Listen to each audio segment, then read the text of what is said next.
Pari réussi. Le 2 novembre 2020, TF1 lançait Ici tout commence, son deuxième feuilleton quotidien, autour de Clément Rémien, Francis Hustet, Vanessa Demouy et Elsa Laouneguini, entre autres. 100 épisodes plus tard, près de 21 millions de personnes ont déjà été en contact avec la série, pour une moyenne de 3,9 millions de téléspectateurs chaque soir. Tournée dans le Gard, principalement à Saint-Laurent-des-Gouzes, et produite par Tel France, société du groupe Newen à qui l'on doit Plus belle la vie et Demain nous appartient, la quotidienne veut maintenir le cap. La productrice Sarah Faraman possède plusieurs cordes à son arc pour ce faire.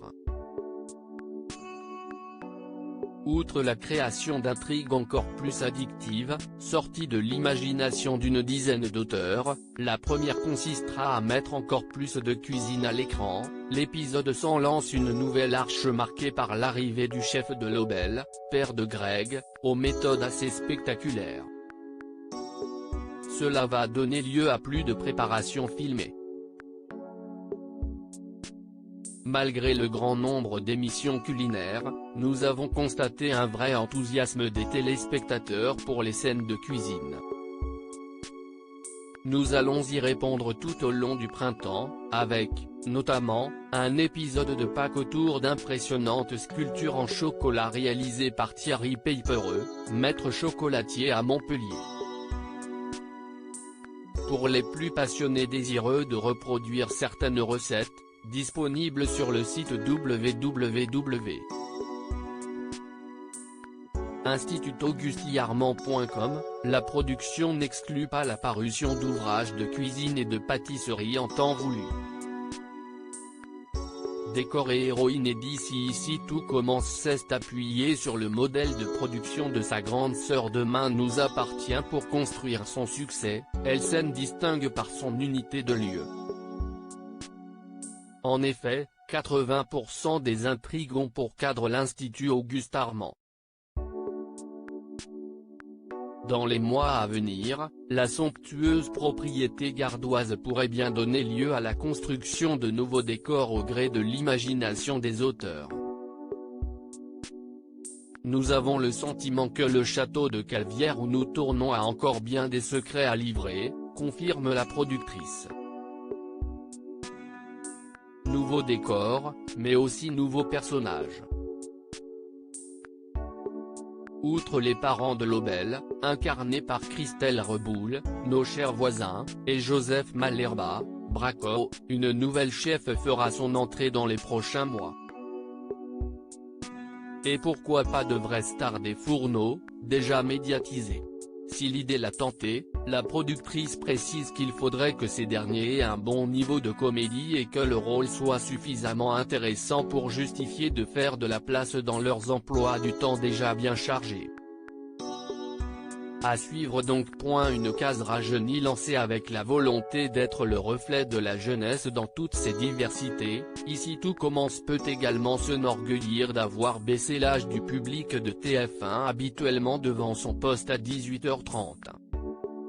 La télévision, analyse Sarah Faraman, n'est pas l'ennemi des jeunes lorsqu'elle leur propose des programmes qui leur plaisent. Si est une fierté collective d'avoir rajeuni la case sans pour autant décourager une audience plus âgée. Ici tout commence courroie de transmission entre les générations, le constat ne doit rien au hasard. Supervisé par une chef dialoguiste, chaque réplique des élèves de l'Institut est sous-pesée afin de correspondre au langage de la jeunesse, en évitant bien de sombrer dans la caricature. Les stagiaires d'une vingtaine d'années sont même sollicités pour dresser une liste de vocabulaire couramment employé chez les ados. Crossover, prime. Enfin, si l'écriture d'un prime est actuellement prématurée, de nouvelles interactions avec Demain nous appartient sont envisagées. Si est prévu même si ce n'est pas simple à organiser car nous devons les anticiper longtemps à l'avance. Mais cela doit se faire à bon escient et rester comme des petits bonbons à savourer pour le public, pour les auteurs.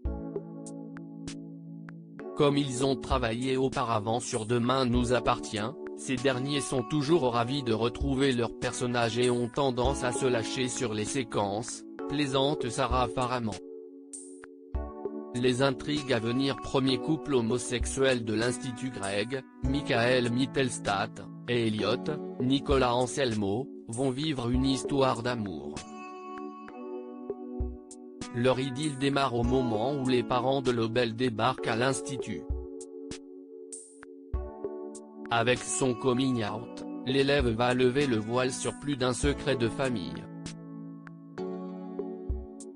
La vengeance aux deux visages. Après des mois en hôpital psychiatrique, Louis, Fabien Wolfrom, est de retour avec en ligne de mire Salomé, son ex, Maxime, son rival, et Claire, Catherine Marchal, sa mère. Contre toute attente, il va s'allier au chef Tessier, Benjamin Baroche, pour renverser l'Institut. Ce dernier détient la vérité sur le testament d'Auguste. Leur amour en danger. Officiellement ensemble, Salomé, Aurélie Ponce, et Maxime, Clément Rémien, vont goûter aux joies du quotidien. Comment leurs deux personnalités talentueuses et ambitieuses vont-elles gérer leur amour en cuisine? Telle est la question.